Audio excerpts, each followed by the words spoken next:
Hello दोस्तों, welcome back to bankers talk. और ये है day 13 of our vocabulary edition. आज का सेशन ना थोड़ा हटके है क्योंकि हम सिर्फ वर्ड्स याद नहीं करेंगे, उन्हें अपनी डेली लाइफ में यूज़ करने की ट्रिक भी सीखेंगे। सोचो एग्ज़ाम हॉल में एकदम कूल और कॉन्फिडेंट फील करना है और साथ ही वर्ड्स को स्मार्टली अप्लाई भी करना है। बस इसीलिए आज के सेशन मस्त होने वाला है एकदम। और हाँ, डे 13 की पीडीएफ फ्री में टेलीग्राम चैनल पर अवेलेबल है। और जैसे हमेशा कंप्यूटर अवेयरनेस की वीडियोस भी चेक करना मत भूलना, स्पेशली अगर आरआरबी पीओ क्लर्क का प्रिपरेशंस कर रहे हो। तो दोस्तों, पेंसिल रेडी रखिए, माइंड शार्प रखिए और चलो शुरू करते हैं आज के वर्ड्स का एडवेंचर। तो आज का फर्स्ट वर्ड है रीटरेट। रीटरेट मतलब होता है दोहराना, फिर से कहना, मीनिंग टू से और do something again, often for emphasis और क्लैरिटी। मतलब जब कोई बात दोबारा इसलिए कही जाए ताकि समझ और क्लैरिटी बढ़े, उसे हम क्या कहते हैं? रीटरेट। Synonyms: repeat. रिपीट मतलब कोई बात फिर से कहना, दोहराना। रीस्टेट मतलब किसी बात को नए तरीके से दोबारा कहना। एम्फेसाइज मतलब जोर देना, किसी बात पर विशेष ध्यान देना। एंटोनिम्स मतलब इग्नोर करना, अरे अनदेखा कर देना, किसी बात को नज़रअंदाज कर देना। नेग्लेक्ट मतलब ध्यान नहीं देना, किसी की उपेक्षा करना। डिसरिग्रेट मतलब अवहेलना करना, किसी चीज़ को महत्व ना देना। Example: the teacher reiterated the importance of submitting assignments on time. मतलब टीचर ने असाइनमेंट्स टाइम पर सबमिट करने की इम्पोर्टेंस दोबारा समझाई ताकि कोई स्टूडेंट्स भूल ना जाए।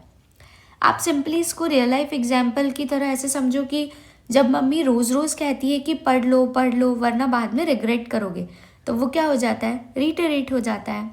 या फिर कोच जब आपको बार बार प्रैक्टिस करने के लिए बोलता है, वो भी क्या करता है? रीटरेट करता है। आप ऐसे याद रखो, रीटरेट मतलब बार बार रिपीट करना, फिर से रिपीट करना।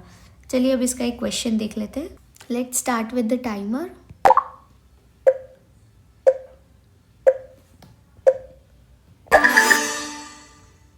Okay, the question is what is the synonym of reiterate.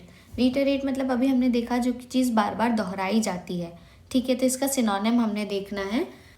डिसएग्रेट मतलब तो क्या हो गया? अवहेलना करना, किसी चीज़ को महत्व नहीं देना। इग्नोर मतलब भी क्या हो गया? अनदेखा कर देना, नज़रअंदाज कर देना। नेग्लेक्ट मतलब भी क्या हो गया? ध्यान नहीं देना, उपेक्षा करना। एम्फेसाइज मतलब हो सकता है क्योंकि इसका मतलब होता है किसी बात पर विशेष ध्यान देना, तो वो दोहराने जैसा ही सिनोनिम हो गया। तो आंसर क्या आ जाना चाहिए? सी, एम्फेसाइज। लेट्स सी हमारा आंसर करेक्ट है कि नहीं।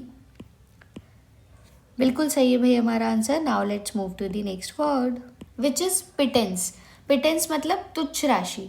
मतलब आप ऐसे समझो कि बहुत कम रकम जिसको बोला जाता है। Meaning a very well small और inadequate amount of money paid as wages और अलाउंस। मतलब जब किसी को इतनी कम सैलरी या पेमेंट मिले कि उससे कुछ खास काम ही ना हो पाए, तो उसे क्या कहते हैं? पिटेंस बोलते हैं। सिनोनिम्स क्या हो गए? मीगर सम मतलब बहुत ही कम पैसा मिलना, बहुत ही कम रकम मिलना। ट्रैफले मतलब जिसका कोई खास वैल्यू ना हो। पीनट्स मतलब इसका मतलब पीनट्स मतलब वो नहीं है कि जो हमारी पीनट्स होती है, मूंगफली होती है। इसका मतलब यहाँ पे क्या हो गया कि मजाक में बोला जाता है, जो कि बहुत कम पैसे के लिए यूज़ किया जाता है। जैसे इतने कम पैसों में कौन काम करता है, उस वर्ड के लिए। एंटोनिम्स मतलब फॉर्चून मतलब जो धन संपत्ति हो या फिर बहुत ज़्यादा पैसा हो। ऐसा नहीं बोलते कि इसका तो फॉर्चून है, मतलब काफ़ी अच्छा पैसा है इसके पास। अबंडेंस मतलब बहुत ज़्यादा मात्रा में। प्लेंटी मतलब बहुत सारा पैसा या रिसोर्सेज होना। Example: the workers protested against the pittance they received for the hard labour. मतलब मजदूर अपनी मेहनत के बदले मिले छोटे से पैसे के लिए भी प्रोटेस्ट करने लग गए हैं। आप सिंपली ऐसे समझो कि काफ़ी लोग रिलेट कर पाएंगे क्योंकि गवर्नमेंट एग्जाम की तैयारी कर रहे हैं। कुछ लोग ऐसे होंगे जो प्राइवेट जॉब छोड़ के आए हैं, कुछ लोग ऐसे होंगे जो अपनी इंटर्नशिप करके आए हैं। तो जब कोई इंटर्न को 500 रुपये मिलते हैं एक महीने के लिए, तो दैट्स क्या होता है? पिटेंस होता है, मतलब बहुत ही कम राशि होती है। या फिर भाई इतनी कम सैलरी में घर का खर्चा निकलवाना बहुत मुश्किल होता है, इसीलिए इसको क्या बोलते हैं? फ्रस्ट्रेशन होती है। इसको क्या होता है? इसको क्या बोला जाता है? पिटेंस बोला जाता है। चलिए इसका एक क्वेश्चन सॉल्व करते हैं। Let's start with the timer. Again synonym है।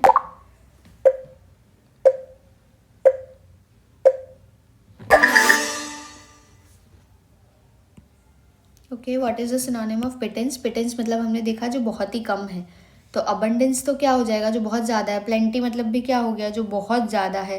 ठीक है, फॉर्चून मतलब धन संपत्ति बहुत ज़्यादा हो गई, ज़्यादा पैसा हो गया। मीगर सम इसका आंसर होगा कि मीगर सम मतलब क्या होता है, जो बहुत ही कम पैसे में काम करता है या बहुत ही कम पैसा जिसको हम बोलते हैं। लेट्स सी हमारा आंसर करेक्ट है कि नहीं। बिल्कुल सही है भाई हमारा answer. Let's move to the next word which is undeterred, मतलब निडर या बिना डरे आगे बढ़ने वाला, अविचलित जिसे हम बोलते हैं। मीनिंग नॉट डिस्करेज और prevented from taking action despite difficulties. मतलब क्या हो गया इसका मतलब कि जब कोई मुश्किलों, क्रिटिसिज्म या फेलियर के बावजूद भी अपना गोल नहीं छोड़ता, मतलब वो क्या होता है, अनडिटर्ड होता है। ये वर्ड या इससे रिलेटेड कुछ चीज़ें मैंने आपको पिछले या पिछले वाले हमारी किसी ना किसी सीरीज़ में ज़रूर बताई है। आप लोग प्लीज़ इसे कमेंट सेक्शन में बताओ कि हमने अनडिटर्ड कहाँ पर पढ़ा है। सिनोनिम्स जिसमें अनफेज्ड मतलब जिसे दिक्कत से कोई घबराहट नहीं होती। रिजोल्यूट मतलब जो दृढ़ निश्चयी होता है या फिर जो अपने फैसलों पर मजबूती से टिका हुआ रहता है। अनशेकन मतलब जो अडिग है, जिसे कोई सिचुएशन हिला नहीं सकती। एंटोनिम्स डिस्करेज्ड मतलब जो मुश्किलों में हौसला हार जाए।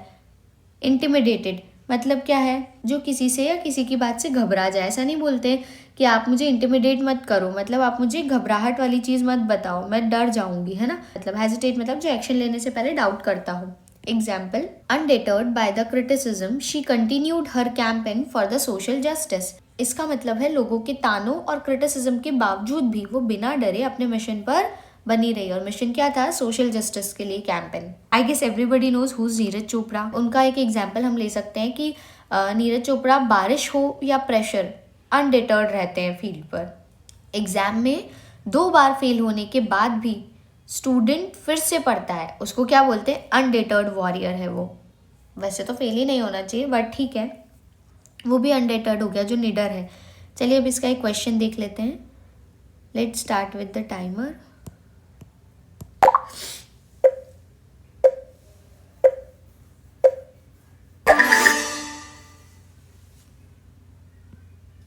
Okay, what is the synonym of undeterred? Undeterred मतलब अभी हमने देखा जो कि निडर है, तो डिस्करेज तो नहीं होगा, जिसका मतलब मुश्किलों में हौसला रखने वाला। इंटिमिडेटेड मतलब भी क्या हो गया, जो किसी से या किसी की बात से घबरा जाए। ठीक है।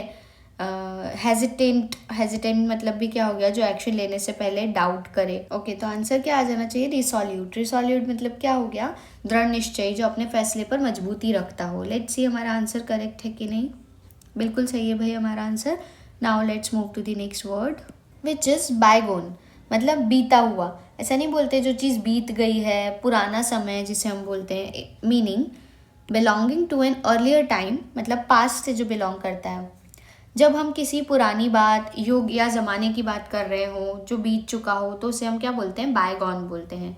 सिनोनिम्स, पास्ट मतलब जो समय गुजर गया हो। फॉर्मर जो पहले था अब नहीं है। प्रीवियस जो करंट से पहले आता है। ठीक है, एग्जाम्पल इसके अपोजिट हो जाएंगे। प्रेजेंट मतलब जो अभी चल रहा है। करंट मतलब जो समय अभी हो रहा है। मॉडर्न मतलब जो नए युग से संबंधित हो, पुराना ना हो। प्री जैसे हम बायोलॉजी वाले जो बच्चे होंगे उनको पता होगा, प्री मतलब हम यूज़ करते हैं प्रिमिटिव के लिए। यू मतलब हम यूज़ करते हैं ट्रू के लिए या न्यू के लिए। Example, the museum showcases artefacts from a bygone era. इसका मतलब क्या हो गया, म्यूजियम में आज भी पुराने ज़माने के मतलब बायगॉन एरा की चीज़ें संभाल कर रखी गई हैं, रखी जाती हैं ऑब्वियस। आप लोग मुझे बताओ कि मैंने आपको आर्टिफैक्ट्स कहाँ पे बताया है। प्लीज़ कमेंट सेक्शन में मुझे बताओ अगर आप लोगों ने ये सीरीज़ देखी है तो। आप बायगॉन को सिंपल वर्ड्स में ऐसे समझ सकते हो कि चाइल्डहुड का वो टाइम जब हम फ़ोन नहीं गिल्ली डंडा खेला करते थे, वो क्या था, हमारा बायगॉन एरा था। आप ऐसा भी समझ सकते हो कि वो पुराने टीवी सीरियल्स और वो पुराने गाने जो दूरदर्शन के दिन थे, वो सब हमारे कैसे थे, ट्रूली बायगॉन डेज थे। चलिए अब इसका एक क्वेश्चन चेकआउट करते हैं। Let's start with the timer.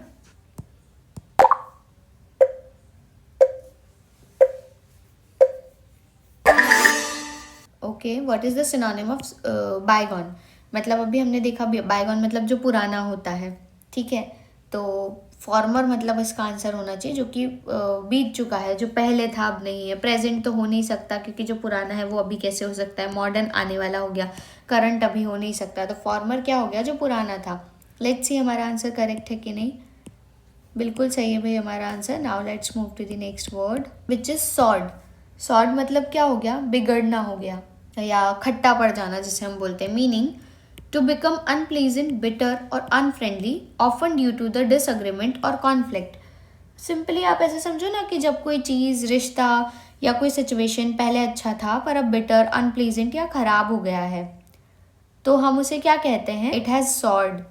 Synonyms spoiled मतलब खराब हो गया है, जैसे दूध नहीं हो जाता हमारा, या हमारी वेजिटेबल्स या फ्रूट्स नहीं हो जाते, क्या हो जाते हैं, स्पॉइल्ड हो जाते हैं, खराब हो गए हैं। ठीक है। वर्सेंट मतलब बिगड़ गया है, पहले से ज़्यादा खराब हो गया है। डेटेरियोटेड मतलब गिरावट आ गई है, धीरे धीरे क्वालिटी और रिलेशन कैसे हो गए, खराब हो गए हैं।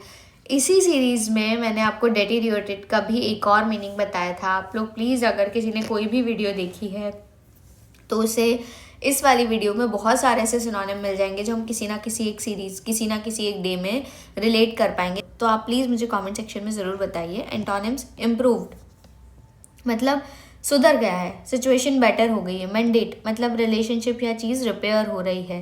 रिकनसाइल्ड मतलब मेल मिलाप हो गया है, जहाँ झगड़ा ख़त्म हो जाए या सब ठीक हो जाए। Example, the relationship between the two nations sword after the trade deal fail apart मतलब दोनों देशों के बीच के रिलेशंस बिगड़ गए जब उनका ट्रेड डील कैंसिल हो गया। आप इसको ऐसे भी समझो कि पहले हम दोनों बेस्ट फ्रेंड्स थे, बट छोटी सी मिसअंडरस्टैंडिंग ने रिलेशन को सोर कर दिया, खट्टा कर दिया, खराब कर दिया। और ऐसा भी समझ सकते हो कि जब बारिश में दूध फ्रिज में नहीं रखा हो तो वो क्या हो जाता है, सौर हो जाता है। लिटरली मतलब कैसा हो जाता है, खराब हो जाता है, बिगड़ जाता है। इसका एक क्वेश्चन चेकआउट कर लेते हैं। Let's start with the timer.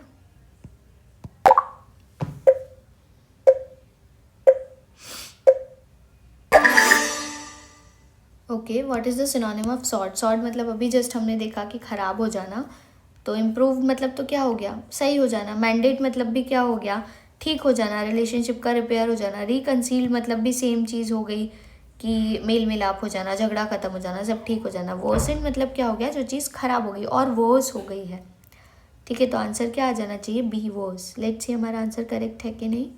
बिल्कुल सही है भाई हमारा answer. Now let's move to the next word which is unfazed मतलब अप्रभावित होना चाहिए था। सॉरी, यहाँ पे गड़बड़ हो गई थोड़ी सी।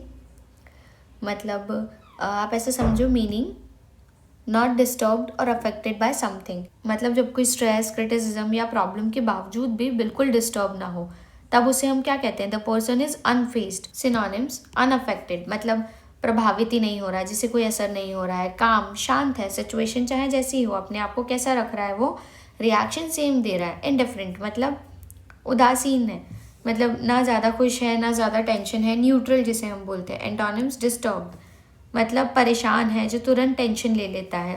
शेकन मतलब कोई ऐसी बात से उसको शॉक लग गया है, वो हिल गया है। वरिड मतलब जो हर बात का स्ट्रेस ले लेता है।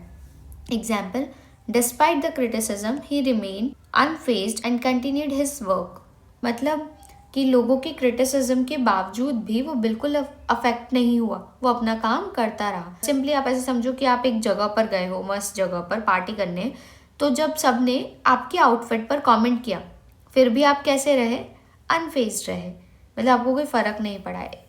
ऐसा भी समझ सकते हो कि एग्ज़ाम के पहले सब पैनिक हो रहे हैं, पर आपकी पूरी तैयारी है, तो आप कैसे थे, cool as a ice, like unfazed.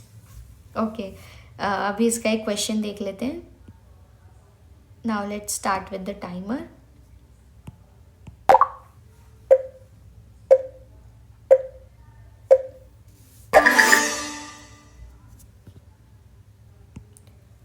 Okay, what is the antonyms of unfazed. Unfazed मतलब अभी जस्ट हमने देखा जिसको कोई असर नहीं पड़ता हो। ठीक है, तो इसका एंटोनिम हमने बताना है। इनडिफरेंट मतलब तो क्या हो गया, जो ज़्यादा खुशी और टेंशन में ना रहे, न्यूट्रल रहे। काम भी क्या हो गया, जो हर सिचुएशन में सेम रहे। अनअफेक्टेड मतलब जो कि किसी पे असर ही ना डाले। शेकन मतलब जो कोई ऐसी बात हो गई जिससे वो शेक हो गया है, मतलब हिल गया है अंदर से, तो उसे हम क्या बोलेंगे, इसका अपोजिट। लेट्स सी आंसर हमारा करेक्ट है कि नहीं। बिल्कुल सही है भाई हमारा answer. Now let's move to the next word which is subjugation मतलब अधीनता या दमन। Meaning the action of bringing someone or something under control or domination, मतलब जब किसी व्यक्ति, ग्रुप या फिर कंट्री को पूरी तरह कंट्रोल में ले लिया जाए, यानी उनकी क्या कर दिया जाए, फ्रीडम छीन ली जाए, तो उस प्रोसेस को क्या कहते हैं, सब्जुगेशन। सिनोनिम, डोमिनेशन मतलब जब एक पार्टी दूसरे पर रूल करती है। कंट्रोल मतलब जब किसी पर अपनी मर्जी चलाई जाती है, नियंत्रण रखा जाता है। ऑपरेशन मतलब क्या हो गया, दमन कर देना, जब किसी को जबरदस्ती दबाया जाता है। एंटोनिम, फ्रीडम नहीं, आपने क्या कर रखा है, उसको स्वतंत्र छोड़ रखा है, मतलब जब आप उसको अपने खुद के फैसले लेने के लिए छोड़ देते हो। इंडिपेंडेंस मतलब स्वाधीन था, जिसे हम बोलते हैं, याद रखिए इसका मतलब स्वतंत्रता होता है, इसका मतलब होता है स्वाधीनता, किसी को किसी के कंट्रोल में ना रहना। ठीक है, हम नहीं बोलते कि हमारा इंडिपेंडेंस डे है, मतलब हम कब किसी के कंट्रोल में नहीं है। और लिबरेशन, लिबरेशन मतलब जब किसी का किसी के दमन से छुट्टी मिल जाए, मतलब किसी ने आपके ऊपर बहुत टाइम से रूल कर रखा है, अब आपको उससे छुट्टी मिल गई, आप कैसे हो गए, लिबरल हो गए हो, छुट्टी मिल गई है। Example, the region struggled for years under the subjugation of foreign rule before gaining independence, मतलब वो क्षेत्र विदेशी हुकूमत का दमन में सालों तक रहा जब तक उसे आज़ादी नहीं मिल गई। आप इसको ऐसा समझो कि इंडिया ने भी ब्रिटिश सब्जुगेशन से आज़ादी पाई थी, या फिर जब बॉस अपनी टीम पर हर चीज़ में कंट्रोल करता है तो एम्प्लॉयज़ को सब्जुगेशन फील होता है। अब इसका एक क्वेश्चन चेकआउट कर लेते हैं। Let's start with the timer.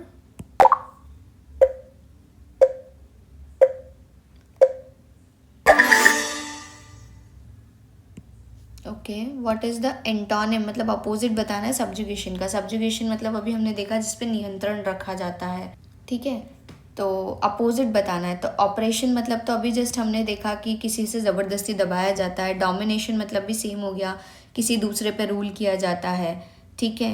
Control मतलब तो हम समझ ही गए कि किसी को कंट्रोल करना है। लिबरेशन इसका आंसर हो सकता है, क्योंकि लिबरेशन मतलब क्या कर दिया, मुक्ति दे दी, लिबरल कर दिया है, क्योंकि इसका अपोजिट हो सकता है। लेट्स सी हमारा आंसर करेक्ट है कि नहीं। बिल्कुल सही है भाई हमारा answer. Now let's move to the next word which is opacity, मतलब अस्पष्टता, meaning the quality of being difficult to understand और सी थ्रू, मतलब जब कोई चीज़ या बात क्लियरली समझ नहीं आए या फिर देखने समझने में मुश्किल होती है तो उसे हम क्या कहते हैं, ओपेसिटी। जिन लोगों ने 10th तक भी, एवरीबडी, सभी लोगों ने साइंस 10th तक तो पढ़ी है, तो हमने कुछ चीज़ें पढ़ी होंगी कि ओपेक सब्सटेंस होते हैं। ओपेक मतलब जिनसे हमें क्लियरली दिखाई नहीं देता। तो सिनोनिम्स क्या हो गया, ऑब्सक्योरिटी मतलब जब कोई बात धुंधली हो, अस्पष्टता हो या फिर अंधकार वाली हो। क्लाउडीनेस मतलब धुंधलापन है, जब सब चीज़ कैसी ब्लर ब्लर दिखाई देती है। एम्बिग्विटी मतलब क्या हो गया कि अस्पष्टता है, जब मीनिंग क्लियर नहीं है। एंटोनिम्स, क्लैरिटी मतलब आपको क्या है, सब चीज़ साफ साफ समझ आ रही है। ट्रांसपेरेंसी, पारदर्शिता है, मतलब कोई चीज़ छुपी नहीं है, दिखाई दे रही है। ओपननेस मतलब जब बात सीधी और ऑनेस्ट है, छुपा हुआ कुछ भी नहीं है। Example, the opacity of a new policy made it challenging for employees to understand the purpose, मतलब एक नई पॉलिसी आई, उस पॉलिसी के जो अस्पष्ट भाषा थी, मतलब ओपेसिटी थी, उसने एम्प्लॉयज़ के लिए उसका मोटिव समझना मुश्किल कर दिया। आप सिंपली ऐसे समझो कि गवर्नमेंट पॉलिसीज़ में अगर क्लैरिटी ना हो तो ओपेसिटी बढ़ जाती है, या फिर रिलेशनशिप में कम्युनिकेशन क्लियर ना हो तो ओपेसिटी आ जाती है। आप ऐसा भी समझ सकते हो कि ओपेक, याद है आपको, जो ग्लास ट्रांसपेरेंट नहीं होता उन्हें हम क्या बोलते हैं, ओपेक बोलते हैं, विच इज़ नॉट क्लियर। चलिए अब इसका एक क्वेश्चन चेकआउट करते हैं। Let's start with the timer.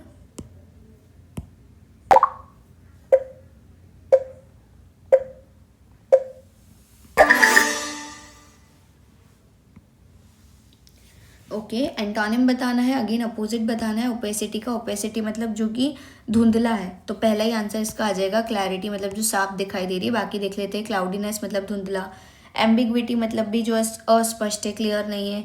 Obscurity मतलब भी जो चीज़ धुंधली है।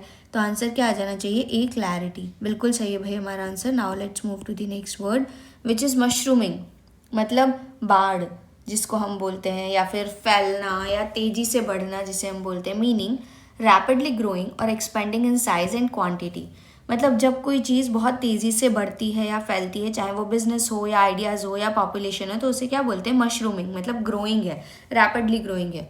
सिनोनिम, स्प्रेडिंग मतलब तेज़ी से किसी दिशा में बढ़ना है। मल्टीप्लाइंग मतलब गुणा होना, बढ़ना या संख्या में लगातार वृद्धि करना। फ्लरिशिंग मतलब फलना फूलना, तरक्की या विकास करना। एंटोनिम मतलब श्रिंकिंग, क्या हो रहा है, वो सिकुड़ता जा रहा है, आकार या उसकी जो अमाउंट है उसमें घट रहा है। रिड्यूसिंग मतलब कम हो रहा है, कमी आ रही है। कॉन्ट्रैक्टिंग मतलब फैलाव कम हो रहा है, संकीर्ण हो रहा है। Example, startups are mushrooming in the tech industry as digital demand increases. मतलब डिजिटल डिमांड बढ़ने के साथ साथ टेक इंडस्ट्रीज में स्टार्टअप्स तेजी से मशरूम हो रहे हैं। मशरूम मतलब बढ़ रहे हैं। आप बेसिक एग्जांपल ऐसे समझो कि मेट्रो सिटीज़ में cafes and coaching institutes mushrooming कर रहे हैं, या फिर सोशल मीडिया पर कंटेंट क्रिएटर्स मशरूमिंग हो रहे हैं। आप सिंपल ऐसे याद रखो कि इमेजिन करो कि बारिश के बाद हर जगह कैसे मशरूम मशरूम दिखाई देते हैं और वो बहुत ज़्यादा दिखाई देते हैं। तो मशरूमिंग क्या है, रैपिडली ग्रो करने वाली चीज़ को हम क्या बोलते हैं, मशरूमिंग। अभी इसका एक क्वेश्चन चेकआउट कर लेते हैं। Now let's start with the timer.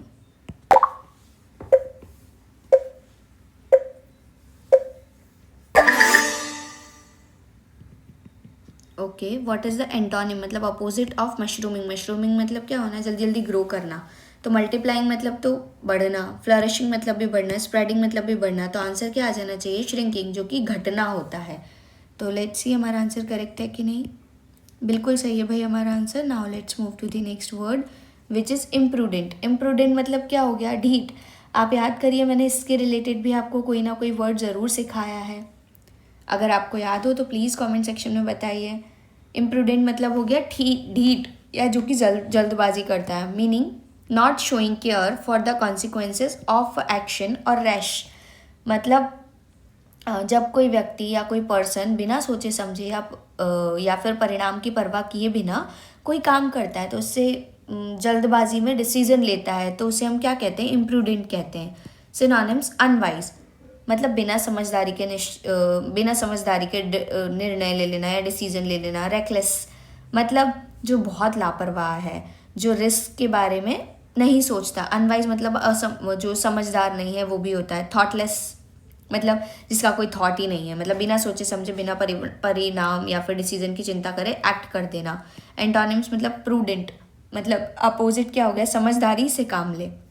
Obviously imprudent क्या हो गया, वर्ड है तो उसका अपोजिट क्या हो जाएगा, प्रूडेंट। कॉशंस मतलब जो हर कदम सोच कर लिखे या सोच कर करे। आपने कभी ध्यान दिया हो तो जब कभी हम कोई चीज़ बहुत ध्यान से करने वाले होते हैं या हम करने जा रहे होते हैं तो किसी प्रोडक्ट पर लिखा होता है कॉशंस लिखे होते हैं, मतलब इस चीज़ को थोड़ा ध्यान से करिए, सोच समझ कर करिए। केयरफुल मतलब जो गलती करने से बचे। Example, it was imprudent of the company to invest heavily without researching the market conditions. मतलब मार्केट का एनालिसिस किए बिना इतना बड़ा इन्वेस्टमेंट करना कंपनी के लिए इम्प्रूडेंट डिसीजन था, मतलब बिल्कुल पागल सा डिसीजन था। आप इसका रियल लाइफ एग्जाम्पल ऐसे समझो कि एग्जाम के एक दिन पहले सिलेबस चेंज कर देना इम्प्रूडेंट मूव है बिल्कुल। या फिर सेविंग्स खत्म करके लग्जरी फोन लेना, ये तो बिल्कुल ही इम्प्रूडेंट चॉइस है, राइट ना। या फिर आप ऐसे बोलो आई एम नॉट प्रूडेंट या फिर आई एम इम्प्रूडेंट, मतलब आप क्या हो, मैं समझदार नहीं हूँ, आप ढीठ हो। ठीक है, चलिए इसका एक क्वेश्चन चेकआउट करते हैं। Let's start with the timer.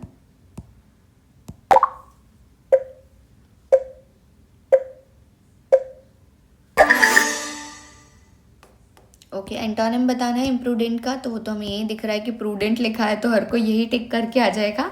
By the way imprudent का मतलब अभी हमने देखा जो कि जल्दबाजी करता है, ढीठ होता है, तो उसका अपोजिट तो हो जाएगा प्रूडेंट, मतलब जो कि समझदारी से काम लेता है। बाकी हम देख लेते हैं। थॉटलेस मतलब बिल्कुल ही जो बिना सोचे समझे काम करता है। रेकलेस मतलब लापरवाह है। अनवाइज मतलब जो समझदार नहीं है। लेट्स सी हमारा आंसर करेक्ट है कि नहीं। बिल्कुल सही है भाई हमारा आंसर। बस दोस्तों, ये था हमारा डे 13 का वोकैबुलरी ब्लास्ट। अगर आज के वर्ड्स ने आपको इम्प्रेस किया हो तो लाइक और शेयर करना मत भूलो, अपने फ्रेंड्स को टैग करो ताकि वो भी स्मार्ट बन सकें। और कमेंट में ज़रूर बताओ कि कौन से वर्ड्स आपको सबसे इंटरेस्टिंग लगे और किस वर्ड की ट्रिक आपको तुरंत याद हो गई। अभी तक बैंकर स्टॉक को सब्सक्राइब नहीं किया है तो सब्सक्राइब कर लो, बेल आइकन प्रेस कर दो, वरना नेक्स्ट सेशन का धमाका मिस हो जाएगा। चलिए मिलते हैं डे 14 में, और तब हम और भी फन और इजी ट्रिक्स के साथ वर्ड्स मास्टर करेंगे। Thanks for watching.